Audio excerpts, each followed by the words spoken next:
Locked On NFL Draft coverage is presented by Ultimate Football GM. You think you can run an NFL franchise? Visit ultimate-gm.com to play the ultimate NFL GM simulation game. Start your dynasty today. The Indianapolis Colts have selected Florida quarterback Anthony Richardson with the number 4 overall pick. We got 3 quarterbacks in the first 4 picks. I'm Peter Bukowski with Zack Hicks from Locked On Colts. And Zack has a big smile on his face because it seemed like this was the guy the Colts had targeted all along. Why does this make sense for Indianapolis with new coach Shane Steichen? Oh, man. First off, I am over the moon right now. This is the perfect selection. I mean, I've gone on a lot of shows and stuff like that. I did something with Fran Duffy recently, too, where I was like, look, even if Stroud's on the board, the Colts are going to go Richardson. They have to go Richardson because this is the perfect fit for this offense. Shane Steichen, he's an adaptable coach. He'll do a lot of different things to reach his end goals, but he's a Norv Turner guy. He's an Air Coryell type of guy. He wants to attack vertical. That is everything that Shane Steichen wants to do. Why not grab the freakiest athlete we've ever seen at quarterback that's going to get defenses into single high looks all day long? Oh, and by the way, he's also a really good deep passer as well. Like Anthony Richardson, for everything he's not, everything he is right now, is a highly athletic player that can attack down the field. Shane Steichen's got to be salivating looking at that. And I do not doubt whatsoever that Shane Steichen, if it came down to 2 players or it came down to anything, Shane Steichen said, get me this freak, get me this alien quarterback. How much of this selection with Shane Steichen do you think is informed by his experience with Jalen Hurts, having been in Philadelphia, watching the maturity, the growth process there, and then ultimately last year blossom into a superstar talent that took his team to the Super Bowl? Yeah, no, I think Philly has a big impact on this selection. One, because again, Steichen kind of figured out a mobile quarterback in Jalen Hurts, who, when he took over in Philly, Hurts had 200 snaps under his belt, and he was a 52% passer. He's a 52% passer back in 2020.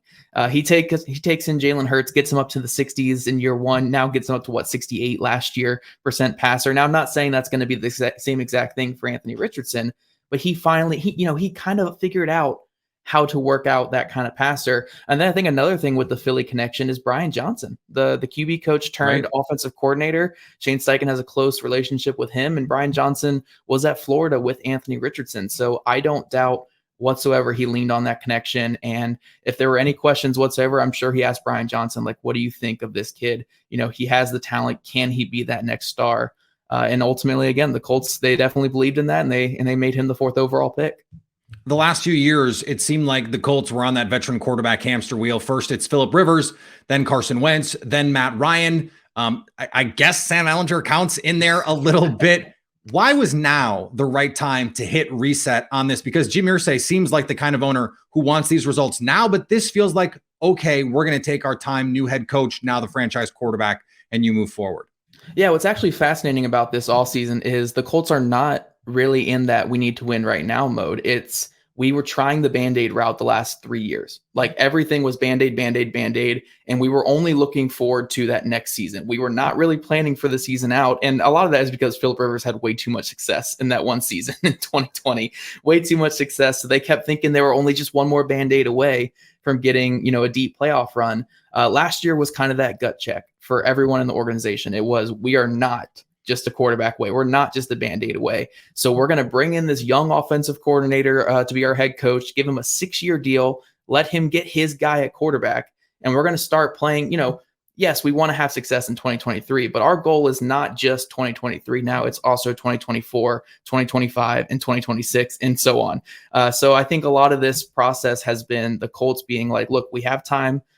Chris Ballard's on the hot seat. Shane Steichen's obviously not on the hot seat because he, just got here.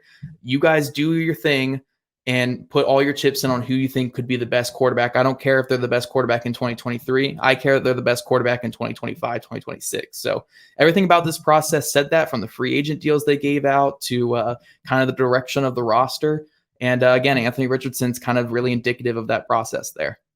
Yeah, and even though he is quarterback 3, Anthony Richardson, even among the people who are like, I don't know about Anthony Richardson, the consensus is this has the most upside of maybe any player in the entire draft. So you're trying to hit a home run here, not a single or a double, which is kind of how this felt over the last few years at the quarterback position. How much overlap do you think we will see from what we saw in Philadelphia with the Jalen Hurts plan, let's call it, of, okay, let's utilize the legs. Let's make this a run-heavy offense. I don't know if you've heard of Jonathan Taylor, a good player also in the backfield. And then, okay, maybe in a year you can bring in another premium receiver talent, because right now that's going to be the question with this team, right? The pass catchers. So is this the Jalen Hurts plan, do you think? I think it's going to be a very similar process. And to kind of go what you were just saying about him being the highest upside player in the draft, I know one word we're going to hear a lot on the With the Next Pick series with the Colts is the word alien. We're going to hear a lot of the word alien. I'm guessing Morocco Brown is going to be the one saying alien.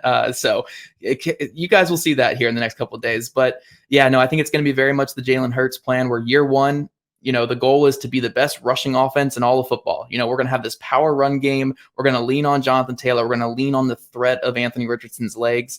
And, if we're throwing the ball past 20 yards every 1 in every 5 plays, 20% of the time, they'll do that.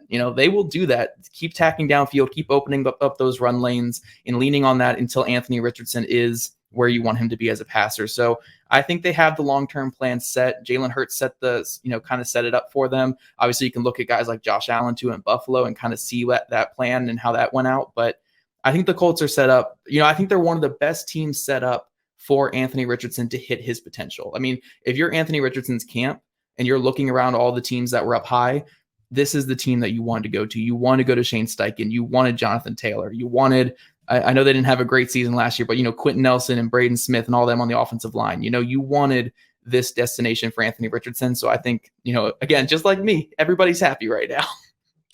Well, it is going to be a very fun time to see how this all plays itself out. AFC South has a lot of young quarterback talent in it right now.